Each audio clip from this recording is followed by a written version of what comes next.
আমি জগন্নাথপুর দেখাইতেছি আপনারা। আমরা গেছিলাম প্রায় 92 না 93 গেছিলাম বুস টিভির থেকে এক প্রোগ্রাম লইয়া বাংলাদেশ টেলিভিশনও। তো আমরা বন্দনারে গান লেখছিল কবি দিলওয়ার হোসেন।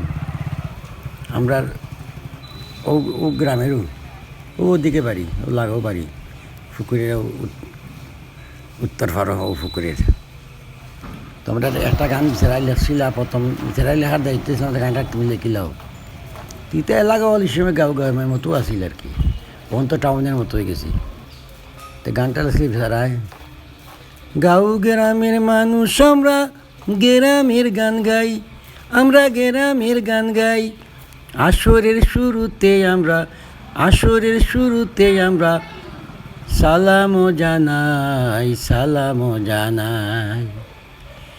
ধনে মানে ছিল রাজা বিজয় সিংহ নাম। নিত্যদিন কাটাইতেন পুকুর, রয়েছে প্রমাণ। তো এলাকাটা হইল রাজা বিজয় সিংহের এলাকা। আপনারা দেখাইতেছি পুকুর আসিল। মানে বর্তমান প্রজন্ম তো মনোহর কেন বহু আগে, এরা এখনো কেউ নাই, বংশধরের কেউ নাই হন, থাকলে থাকতেও পারেন। এটা অন্যান্যরা বসবাস করতেছে, খুব সুন্দর এরিয়া এটা। মানে আর গাঁও গ্রাম রয়েছে না, তখন শহরের পাড়া মহল লয়ে গেছে আর কি এই জায়গাটা। তো আমি মাঝে মাঝে দেখাই আর কি রাজা বিজয় সিংহের যে পুকুর, তো বড় বড় পুকুর, সুন্দর সুন্দর পুকুর, আরো বহু পুকুর আছে। আপনারা এটা প্রথম পর্ব শুরু করছি, আপনারা আরও পর্ব হল দেখাই। মানে এক পর্ব দেখাইলে আপনার বুঝি ওই যাবা, কত দেখবা আপনারা। বহুত বড় এরিয়া, ওই খেসিপুর লাগাই পর্যন্ত বিজয় সিংহের রাজার এরিয়া।